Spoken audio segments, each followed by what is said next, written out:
नमस्कार दोस्तों, इतिहास के पन्ने की इस विशेष सीरीज में आज मैं आपसे बात करूंगा नसीबपुर की लड़ाई की।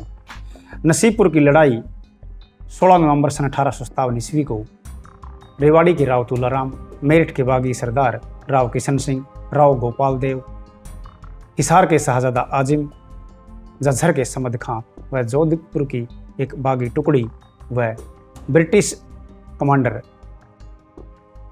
जेरार्ड व कोलफील्ड के मध्य हुई। यह युद्ध इतना भयंकर था कि इसे देखकर अंग्रेज भी सख्ते में आ गए।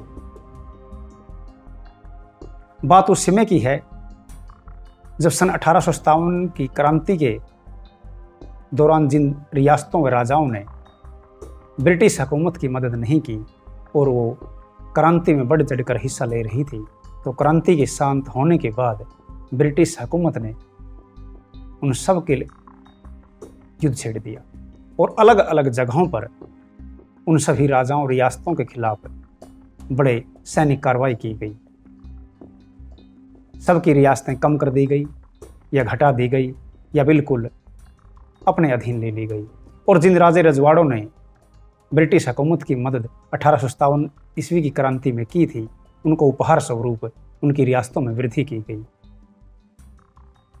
तो ऐसा ही कुछ रेवाड़ी के साथ भी हुआ, क्योंकि हम सभी जानते हैं राजा राव तुलाराम जी ने 1857 की क्रांति में बढ़ चढ़कर भाग लिया और बहुत से ब्रिटिश सैनिक और उनकी सैनिक टुकड़ियों को हानि पहुंचाई। अंग्रेज इस बात से खफा थे और उन्होंने नवंबर 1857 में नसीबपुर के लिए कूच कर दिया और ब्रिटिश की इस सैन्य टुकड़ी का नेतृत्व जेरार्ड व कोलफील्ड के हाथ में था और दोनों जनरल युद्ध की बारीकियों से भली भांति परिचित थे। दोनों कमांडरों ने अपनी सैनिक टुकड़ियों के साथ रेवाड़ी के लिए कूच किया। जिस प्रकार का महेंद्रगढ़ और रेवाड़ी का क्षेत्र है, उस क्षेत्र को देखते हुए ब्रिटिश सैनिकों को काफी मशक्कत करनी पड़ रही थी। बड़ी बड़ी तोपों को खींचने के लिए उन्हें काफी परिश्रम करना पड़ रहा था, लिहाजा वो 5 से 10 किलोमीटर पर विश्राम के लिए ठहर जाते और राजा राव तुलाराम जी काफी परिपक्व हो चुके थे और वो ब्रिटिश हुकूमत की चालाकियों, उनके छल कपटों से भी भली भांति परिचित थे। लिहाजा उन्हें किला छोड़कर 3 से 4 मील दूर अपना डेरा डाल लिया। जैसे जैसे ब्रिटिश सैन्य टुकड़ी राव तुलाराम के निकट लग रही थी, राव तुलाराम पूरी योजना के साथ इस युद्ध की तैयारी में लगे थे।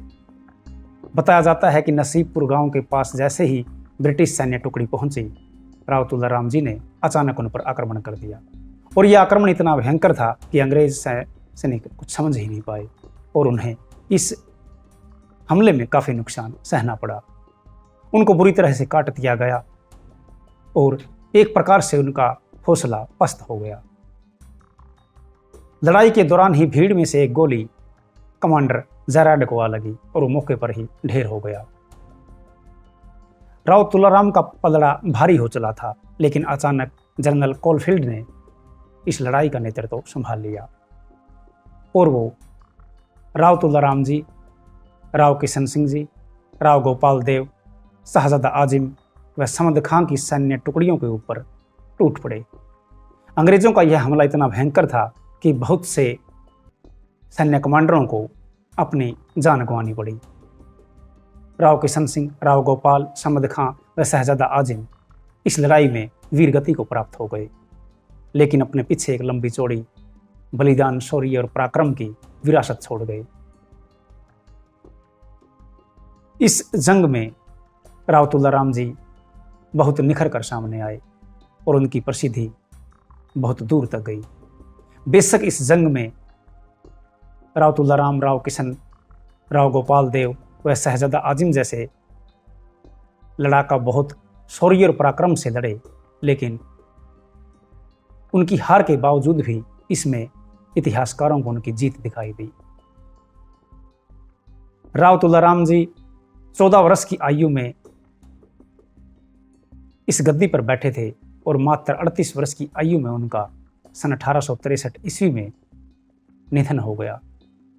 और राव तुलाराम जी के रूप में हमने एक अल्प आयु में वीर योद्धा को खो दिया। लेकिन राव तुलाराम जी के प्रक्रम से अंग्रेजों के सामने एक चुनौती हम रख पाए। और बताया जाता है कि इस लड़ाई में राव तुलाराम जी के नेतृत्व में इस क्षेत्र के वीरों ने अपनी 5000 कुर्बानियां देश के लिए दी। हम अपनी तरफ से पूरे अहिर क्षेत्र को उनके द्वारा किए गए कार्यों और इस सैनिक लड़ाई में अपने द्वारा दिए गए सर्वोच्च बलिदान के लिए हमेशा याद रखेंगे। नमन करते हैं हम राव तुलाराम जी को, जिन्होंने कम संसाधनों में भी ब्रिटिश सैन्य टुकड़ियों से जिस जज्बे और आत्मविश्वास के साथ लोहा लिया, वो अपने आप में गौरवान्वित करने वाला है। तो ये थी नसीबपुर की लड़ाई और राव तुलाराम जी का पराक्रम, जिस पराक्रम के लिए उन्हें हमेशा याद रखा जाएगा। फिर किसी नई वीडियो में आपसे मुलाकात होगी, तब तक के लिए धन्यवाद। जय हिंद।